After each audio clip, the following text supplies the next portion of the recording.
Hai hai hai hai hai hai meminta bere hai hai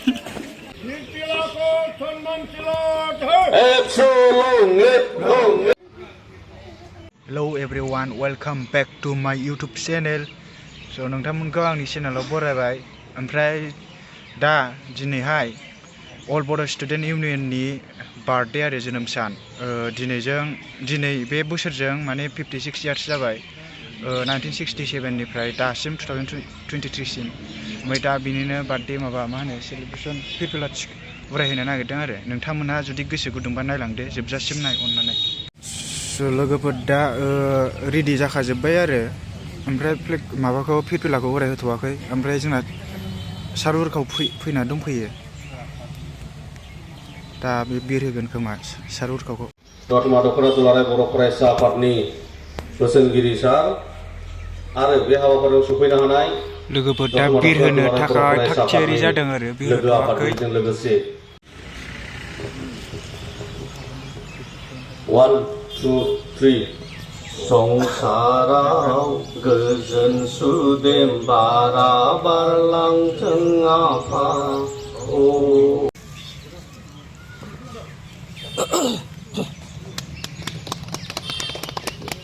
दा बे समाव आङो सिनायथि होनो सिगांदों गायसनगिरि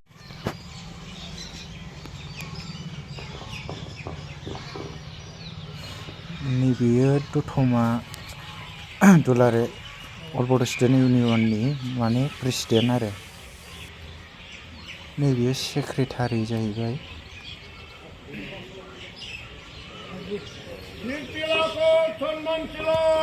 ABSU long live ABSU long live ABSU long live दुलाराय बर' फरायसा आफाद थांनानै थाथों दुलाराय बर' फरायसा आफाद थांनानै थाथों दुलाराय बर' फरायसा आफाद थांनानै थाथों 22थि जोनोम सान फालिनायाव बयबो बाहागो ला दुलाराय बर' फरायसाफोरनि 22थि जोनोम सान फालिनायाव बाहागो ला ABSU long live ABSU long live दुलाराय बर' फरायसा आफाद थांनानै थाथों दुलाराय बर' फरायसा आफाद थांनानै थाथों जय बर' हारिनि जय बर' हारिनि जय बर' हारिनि सन्मानशील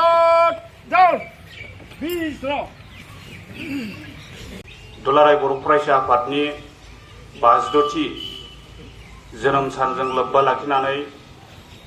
दतमा दख'रा दुलाराय बर' फरायसा आफादा फिरफिला बिरहोनाय हाबाफारि बे हाबाफारियाव बाहागो लानाय दतमा दख'रा दुलाराय बर' फरायसा आफादनि बोसोनगिरि दख'रा बर' फरायसा आफादनि बारग' आफादगिरि नेहाथारि फैगौ समफ्राव जोंनि दतमा हालामनि सानसुमैजों लोगोसे जोंनि आफादफोरजों लोगोसे जोंनि गामि गोराजों लोगोसे रायजो राजाफोरा दख'रा आफादखौ हेफाजाब आरो मदद होलांबाय थागोन आं बेखौबो दख'रा दुलाराय बर' फरायसा आफादाबो थांनाय गल्डेन जुबलिनि गेजेरजों माखासे मावथांखि लादों बेखौबो रायजो राजाफोरनि हेफाजाब आरो मदद नांगोन बे समाव जौगानायनि दतमा हालामखौ फोजौनायनि थाखाय माखासे एजेन्डाफोर लादों बे एजेन्डाफोरखौबो लोगोफोर दा बेवहाय बिबार बावनो नागिरबाय आरो बानेश्वर बसुमतारी ओमफ्राय बे बड'फा उपेन्द्रनाथ ब्रह्म ओमफ्राय बे सासेया मुसारि बोसोनगिरि सार उपेन्द्रनाथ बसुमतारी सारखौबो बानेश्वर बसुमतारी सारनि खावलायबाय आरोबाव लोगोसे गायसनगिरि गाहाय नेहाथारि गुणसेस्वर नार्जारिनि मुसुखायाव बिबार बावनो थाखाय सार अजित कुमार ब्रह्म दतमा दख'रा दुलाराय बर' फरायसा आफादनि आगुनि आफादगिरि लोगोसे आथिखाल गोब्रानि चेनेल मनिटाइजेसन जाबा जाहाथे हाजारसो नांबावगौ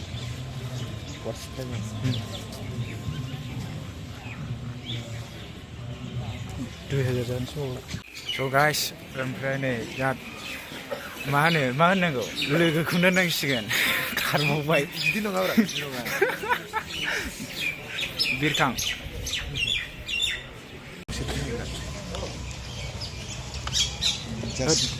गाइसमोन गामसासो गानना फैदोंलै गामसा गाननायानो जायाखै आदैसो जालायबाय थैखागोनसोलै ओमफ्राय दा जोङो बे माबाया मा होनो बे दतमा ओनसोलनि माबा जाखांनानै क'क्राझाराव थांगोन जोङो क'क्राझार माबामोनलाय मा होनो हायार सेकेन्डारि फिल्डआव थांनो नागिरदों जोङो लोगोसे जोङो ओंखाम जानाय हाबाफारि लादों बेनिखायनो साफ्रोमबो दैदेनगिरि आरो हाय आवगायलांगोन हाय बेनि उनावहाय ममिथाया बोरो जोङो 3 रिंगा स' गाइस दा बिबार बावखांबाय माबाखांबाय ओमफ्राय प्रग्रामा बेना दतमा जोबथ'बाय आरो ओमफ्राय दा मा होननांगौ क'क्राझाराव थांसै होनबा आसोल बे सिख्लाफ्रा थाङोना थाङा स' गाइस मोनांगौ गामसा गाननानै माबायदि नुदोंथाय गाइस बेयो नैबे जोंनि दतमा आन्चलिकनि माबा आरो गेट ओमफ्राय जों दसे थुलुंगाफुरियाव बेरायहैनो नागिरदों गाइस जों दा थुलुंगाफुरियाव हाबसै हाबबाय थाखानाय बिबाजैफोरसो दंलै खेबथ'ला बिबाजैमोनखौ लोगोफोर जों दा मा होनो